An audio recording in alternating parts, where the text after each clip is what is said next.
s'appelle Didier Mag, il est artiste plasticien et son œuvre est pour la première fois présentée au Mondaneum à Mons, mais ne vous attendez surtout pas à une exposition classique à la Oh, que non, que non, que non. Ici, vous allez vous retrouver immergé dans un univers à des années-lumière de notre bonne vieille planète Terre.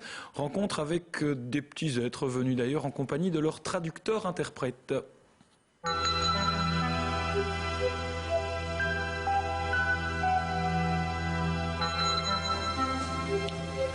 Bonjour, je vais vous emmener au monde des Magiens. Attention, vous êtes prêts?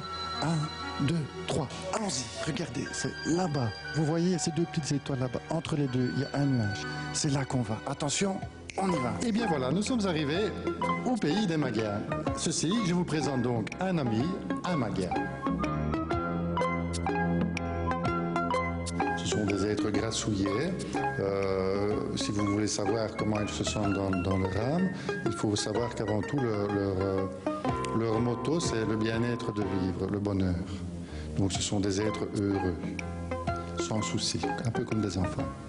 Ça fait quelques années que je les côtoie, ils m'ont choisi, je ne sais pas pourquoi. Maintenant, ils sont là et ils ont besoin de moi. Je pense que j'ai aussi besoin d'eux. C'est très complexe, en fait. Nous faisons une communion, eux et moi. Les Magiens ont une grosse bouche bien rouge. Parce que les Magiens donnent des bisous sans arrêt, donc ils ont une bouche un peu en forme de queue de poule. Bon, ils adorent ça, ils sont toujours prêts à donner des bisous partout, un peu comme les enfants, ils sont en manque d'amour et ils donnent des bisous sans arrêt. Ça leur plaît. Des bisous, toujours des bisous partout. Les Magiens n'ont pas toujours eu cette physionomie. Au départ, ils semblaient tout droit sortis de l'enfer. Pas à pas, nous voyons l'évolution du Magien. Comme vous voyez ici sur la troisième toile, vous voyez, il ressemble tout à fait déjà à des crânes, je vais dire, humains. Donc un peu à la fois, par tâtonnement, je suis arrivé tout doucement à créer un personnage. Vous voyez ici qui prend une forme déjà plus arrondie vers le bas. La tête ressemble à quelque chose qui est plus en fait la tête d'un Magien, pour arriver à des études de tête gros plan ici, où on arrive dans un monde déjà coquin, j'appellerais ça, bon, en tout cas beaucoup moins chaotique que le début que je vous ai montré tantôt. Ça, c'est la naissance des Magiens, en gros. Ils ont une protubérance sur la tête. Elle a une utilité, cette protubérance? Absolument, c'est leur antenne. Ça leur permet de communiquer. Les hommes ont une antenne verticale et les femmes ont une cornette. Donc les Magiennes ont une cornette, c'est-à-dire trois petites pointes avec lesquelles elles communiquent.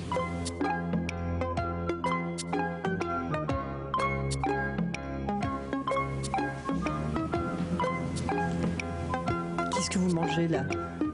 Le fruit défendu. Bon, il n'y a pas de fruits défendus chez les Magiens? Chez les humains, c'est le fruit défendu.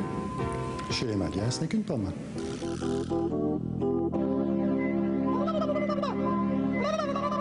Ils ont un message à transmettre. Amour, toujours. Ça, c'est leur devise.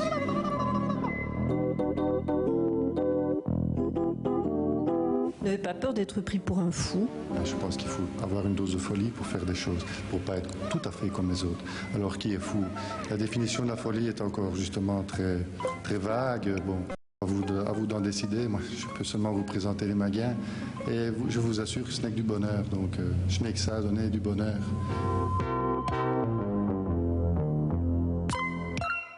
Exposition très colorée que Lucie Dendoven a visitée pour nous et qui se tient jusqu'au 28 octobre au Mondaneum, c'est rue Nimi à Mons. Par ailleurs, sachez que Didier Mag anime des conférences tout à fait sérieuses, tout aussi sérieuses, pendant toute la durée de l'exposition, pour expliquer évidemment la généalogie des Magiens et l'évolution de son œuvre. Avis donc aux amateurs.